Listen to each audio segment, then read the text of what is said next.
Chapter 2. The Pool of Tears. Curiouser and curiouser, cried Alice. She was so much surprised that for the moment she quite forgot how to speak good English. Now I'm opening out like the largest telescope that ever was. Goodbye, feet. For when she looked down at her feet, they seemed to be almost out of sight. They were getting so far off. Oh, my poor little feet, I wonder who will put on your shoes and stockings for you now, dears? I'm sure I shan't be able. I shall be a great deal too far off to trouble myself about you. You must manage the best way you can, but I must be kind to them, thought Alice, or perhaps they won't walk the way I want to go. Let me see, I'll give them a new pair of boots every Christmas.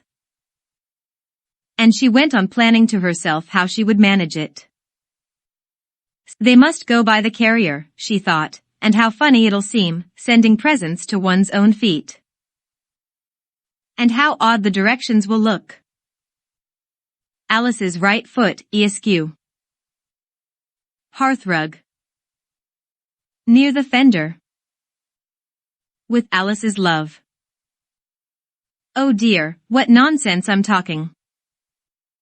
Just then her head struck against the roof of the hall. In fact, she was now more than 9 feet high, and she at once took up the little golden key and hurried off to the garden door.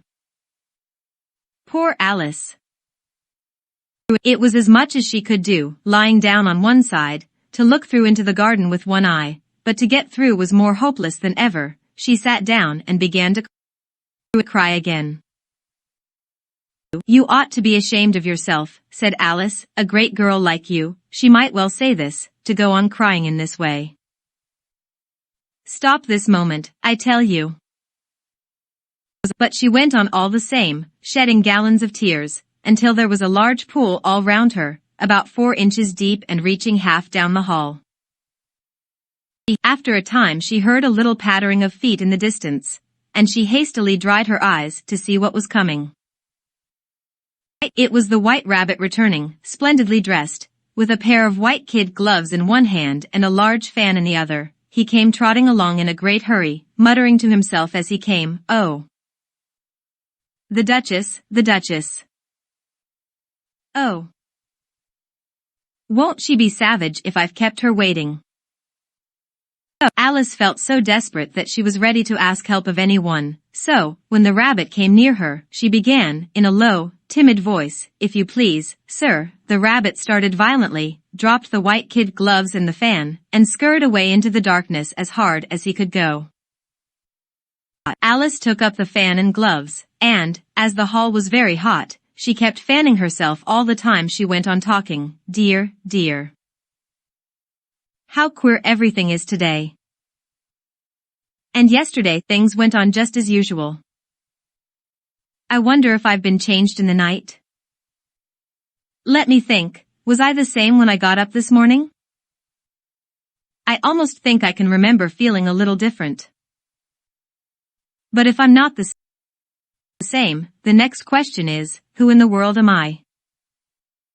Ah, that's the great puzzle. And she began thinking over all the children she knew that were of the same age as herself, to see if she could have been changed for any of them. I'm sure I'm not Ada, she said, for her hair goes in such long ringlets, and mine doesn't go in ringlets at all, and I'm sure I can't be Mabel, for I know all sorts of things, and she, oh. She knows such a very little. Besides, she's she, and I'm I, and oh dear, how puzzling it all is. I'll try if I know all the things I used to know. Let me see, 4 times 5 is 12, and 4 times 6 is 13, and 4 times 7 is, oh dear. I shall never get to 20 at that rate. However, the multiplication table doesn't signify. Let's try geography. London is the capital of Paris, and Paris is the capital of Rome, and Rome, no, that's all wrong, I'm certain.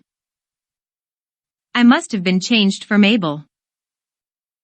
I'll try and say how doth the little, and she crossed her hands on her lap as if she were saying lessons, and began to repeat it, but her voice sounded hoarse and strange, and the words did not come the same as they used to do. How doth the little crocodile improve his shining tail, and pour the waters of the Nile on every golden scale? How cheerfully he seems to grin, how neatly spread his claws, and welcome little fishes in with gently smiling jaws. I'm sure those are not the right words, said poor Alice, and her eyes filled with tears again as she went on. I must be Mabel after all, and I shall have to go and live in that poky little house, and have next to no toys to play with, and oh, ever so many lessons to learn. No, I've made up my mind about it. If I'm Mabel, I'll stay down here. It'll be no use their putting their heads down and saying come up again, dear. I shall only look up and say who am I then? Tell me that first, and then, if I like being that person, I'll come up. If not, I'll stay down here till I'm somebody else. But, oh dear, cried Alice, with a sudden burst of tears, I do wish they would put their heads down. I am so very tired of being all alone here. As she said this, she looked down at her hands, and was surprised to see that she had put on one of the rabbit's little white kid gloves while she was talking. How can I have done that? She thought. I must be growing small again. She got up and went to the table to measure herself by it, and found that, as nearly as she could guess, she was now about 2 feet high, and was going on shrinking rapidly. She soon found out that the cause of this was the fan she was holding, and she dropped it hastily, just in time to avoid shrinking away altogether. That was a narrow escape, said Alice, a good deal frightened at the sudden change, but very glad to find herself still in existence. And now for the garden. And she ran with all speed back to the little door, but, alas, the little door was shut again, and the little golden key was lying on the glass table as before, and things are worse than ever, thought the poor child, for I never was so small as this before, never. And I declare it's too bad, that it is. As she said these words her foot slipped, and in another moment, splash, she was up to her chin in salt water. Her first idea was that she had somehow fallen into the sea, and in that case I can go back by railway, she said to herself. Alice had been to the seaside once in her life, and had come to the general conclusion that wherever you go to on the English coast you find a number of bathing machines in the sea, some children digging in the sand with wooden spades, then a row of lodging houses, and behind them a railway station. However, she soon made out that she was in the pool of tears which she had wept when she was 9 feet high. I wish I hadn't cried so much, said Alice as she swam about, trying to find her way out. I shall be punished for it now, I suppose, by being drowned in my own tears. That will be a queer thing, to be sure. However, everything is queer today. Just then she heard something splashing about in the pool a little way off, and she swam nearer to make out what it was. At first she thought it must be a walrus or hippopotamus, but then she remembered how small she was now, and she soon made out that it was only a mouse that had slipped in like herself. Would it be of any use, now, thought Alice, to speak to this mouse? Everything is so out of the way down here, that I should think very likely it can talk. At any rate, there's no harm in trying. So she began, Oh mouse, do you know the way out of this pool? I am very tired of swimming about here, oh mouse. Alice thought this must be the right way of speaking to a mouse. She had never done such a thing before, but she remembered having seen in her brother's Latin grammar, a mouse, of a mouse, to a mouse, oh mouse. The mouse looked at her rather inquisitively, and seemed to her to wink with one of its little eyes, but it said nothing. Perhaps it doesn't understand English, thought Alice. I dare say it's a French mouse, come over with William the Conqueror. 4. With all her knowledge of history, Alice had no very clear notion how long ago anything had happened. So she began again, "Oh, est ma chat?" which was the first sentence in her French lesson book. The mouse gave a sudden leap out of the water, and seemed to quiver all over with fright.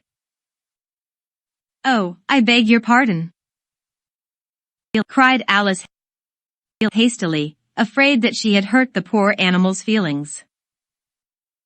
"I quite forgot you didn't like cats." "Not like cats," cried the mouse, in a shrill, passionate voice. "Would you like cats if you were me?" "Well, perhaps not," said Alice in a soothing tone. "Don't be angry about it. And yet I wish I could show you our cat Dinah. I think you'd take a fancy to cats if you could only see her.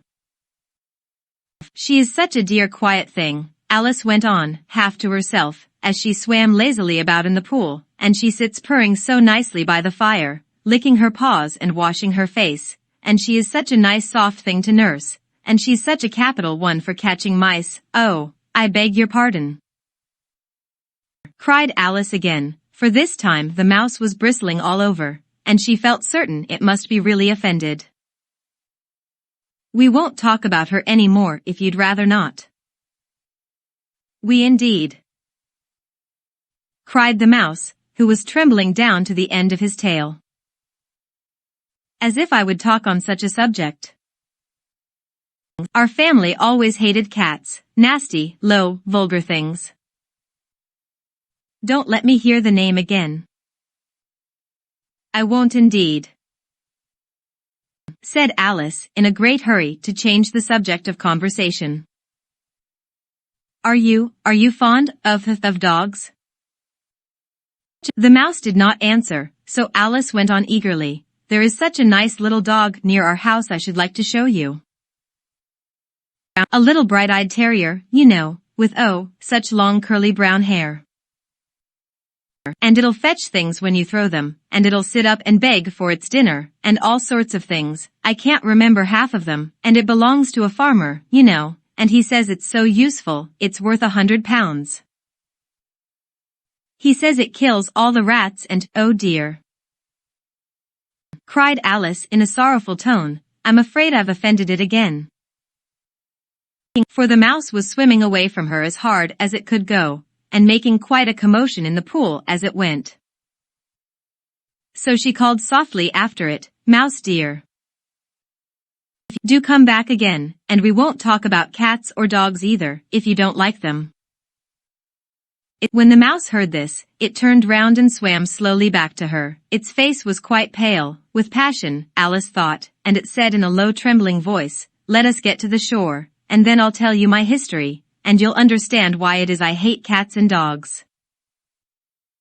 It was high time to go, for the pool was getting quite crowded with the birds and animals that had fallen into it. There were a duck and a dodo, a lory and an eaglet, and several other curious creatures. Alice led the way, and the whole party swam to the shore.